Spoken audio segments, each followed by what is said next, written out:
Okay, let's dive right into this explainer.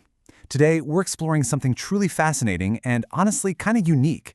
We are going to discover how zooming in on a mathematical coordinate plane perfectly mirrors the way we expand our spiritual lives. Or at least, that's exactly what the curriculum we're looking at today suggests. I know, it sounds like a totally unexpected pairing at first, right? Geometry and spirituality? But as you'll see, the hard, absolute rules of mathematics actually offer this stunningly beautiful framework for understanding personal growth in the source material we're digging into. So, here is our roadmap for the explainer. First up, the geometry of growth. Second, we'll hit the rules of proportional dilations. Third, some real examples where we enlarge and shrink. Fourth, we'll test your knowledge. And finally, Section 5, Education Meets Morality. Let's get right to it. Section 1. The geometry of growth. Let's start with the big idea behind how things actually grow and transform. The source material bases its entire philosophy right here on 2 Peter chapter 3, verse 18. But grow in the grace and knowledge of our Lord and Savior Jesus Christ.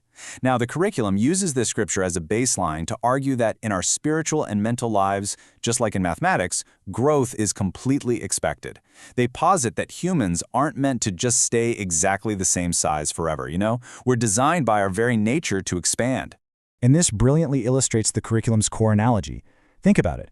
Geometric growth is literally exactly like zooming in or out with a camera lens. Everything stays in the right place, the picture just scales up or down. The source applies this directly to spirituality, suggesting that a person can grow in grace, take up way more space in the world, all while perfectly maintaining their original God-given proportions. It's a really cool way to visualize it. Moving right along to Section 2, Rules of Proportional Dilations. Let's look at the hard math mechanics of how this actually works out on a coordinate plane. Okay, here are the two definitions you absolutely need to lock into your brain today. First up, dilation. A dilation is simply a mathematical transformation that changes the size of a shape, but never, ever its actual shape. Second is scale factor. This is the multiplier. It determines exactly how much every single point moves closer to or farther from the center. Understanding these two definitions is absolutely crucial to mastering proportional growth and building your spatial logic. It's basically the engine driving the whole transformation. Now, there are three unbreakable rules governing this whole process. 1. A dilation never changes the angles of a figure. 2. All sides change proportionally. And 3. Every point moves based on that scale factor we just talked about. So the crucial point to take away from this is that while the physical size expands or shrinks, the fundamental integrity of the shape remains exactly the same. The internal angles, they're locked in. The essence of the figure doesn't warp no matter how massive it gets.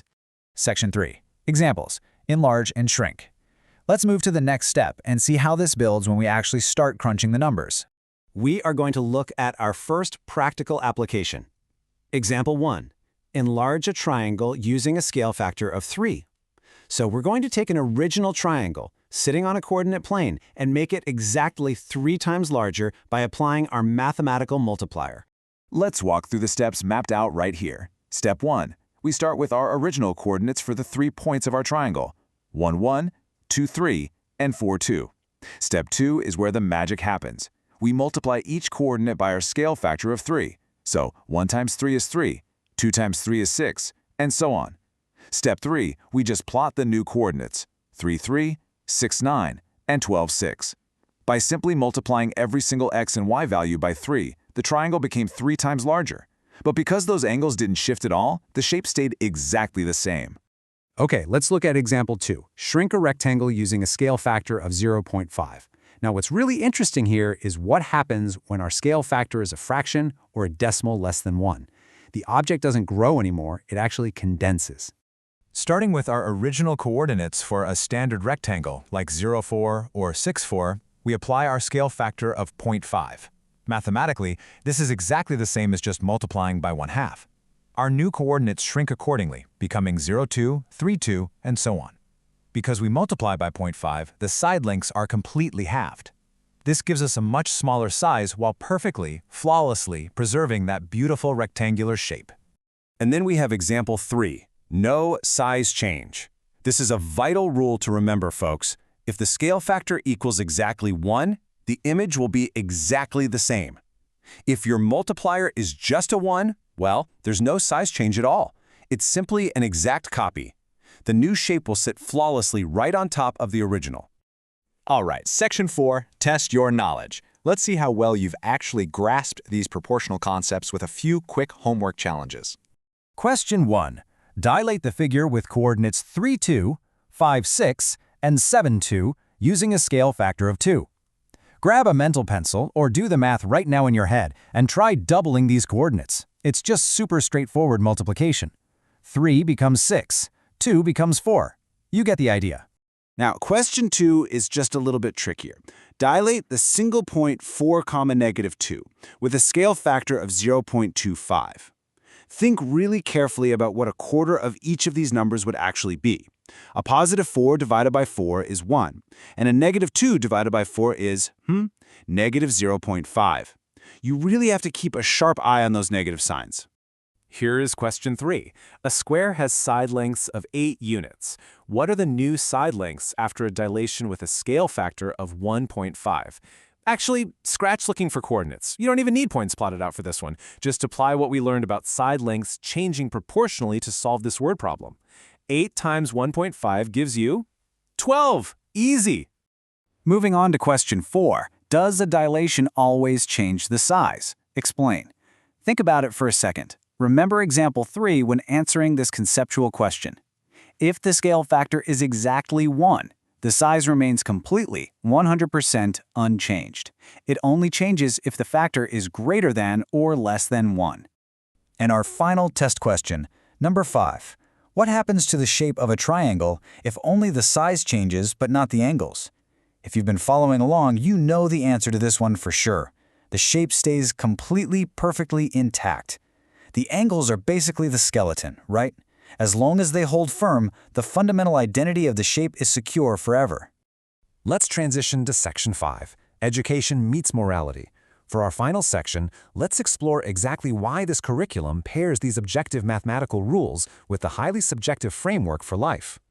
So this brings us to the core philosophy of the heroesmartacademy Godly Learner series.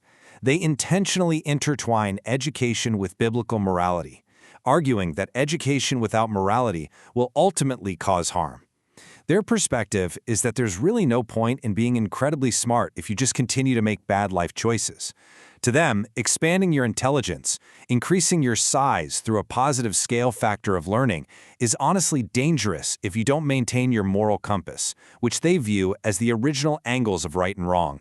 And this ties beautifully into Romans chapter 8, which the source notes promises peace of mind to everyone who keeps their mind spiritual. The creators of this curriculum share that they have seen this as a tangible, real-world reality in their students.